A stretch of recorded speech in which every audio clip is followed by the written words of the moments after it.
Bayangkan sebuah era yang berlahan runtuh. Era di mana deru mesin bukan lagi sekadar adu nyali manusia, melainkan simfoni rumit antara teknologi, algoritma, dan rekayasa aerodinamika. Tahun 2027 akan menjadi garis batas itu, sebuah titik balik besar bagi MotoGP, saat dunia balap paling elit di planet ini bersiap meninggalkan wajah lamanya.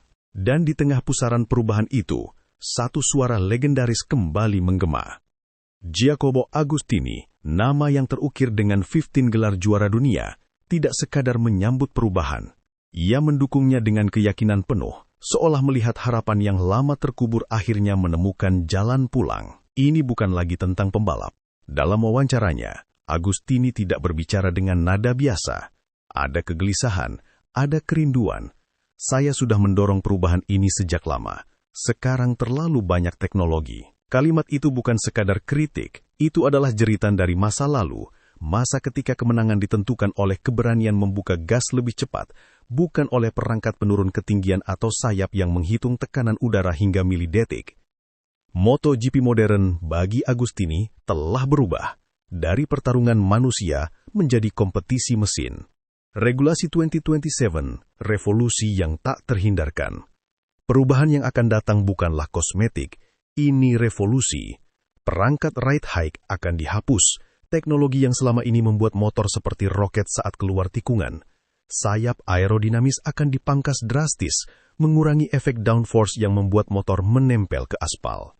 Kapasitas mesin diturunkan dari 1000 cc menjadi 850 cc, memangkas tenaga tapi membuka peluang pertarungan lebih rapat. Bagi sebagian orang, ini kemunduran. Bagi Agostini, ini adalah penyelamatan. Sayap itu untuk pesawat, bukan motor. Pernyataan itu terdengar tajam, bahkan nyaris sinis. Namun di baliknya, tersimpan filosofi sederhana, balap motor harus kembali ke akarnya. Saat ini, motor MotoGP bukan hanya kendaraan, mereka adalah proyek teknologi berjalan. Setiap tikungan dihitung, setiap akselerasi diatur, setiap gerakan dikontrol. Agostini menolak itu. Ia ingin melihat pembalap berjuang, bukan sekadar mengendalikan sistem. Kenangan era emas.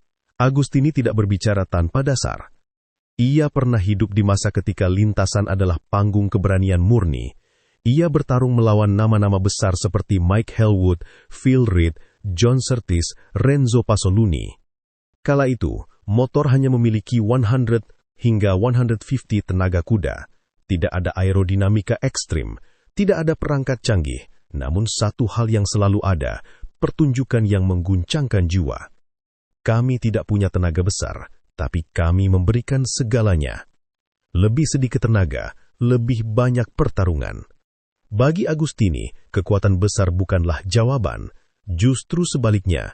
Tenaga yang terlalu besar membebani rangka, menghancurkan ban lebih cepat, mengulas tenaga pembalap, membuat strategi lebih dominan daripada insting. Dengan mesin 850 cc, ia melihat peluang baru, balapan yang lebih liar, lebih dekat, lebih manusiawi. Pembalap bisa menyerang sejak awal, tanpa terlalu takut soal manajemen ban, tanpa terlalu bergantung pada teknologi. Kembali ke inti balapan. Regulasi 2027 bukan hanya perubahan teknis, ini adalah pernyataan sikap bahwa pada akhirnya MotoGP bukan tentang siapa yang punya teknologi paling canggih, tetapi siapa yang paling berani, paling cerdas, dan paling siap mengambil resiko. Dan mungkin di tengah suara mesin yang sedikit lebih pelan, kita justru akan mendengar sesuatu yang sudah lama hilang, detak jantung seorang pembalap. Terima kasih telah menonton dan jangan lupa like, komen, dan subscribe-nya.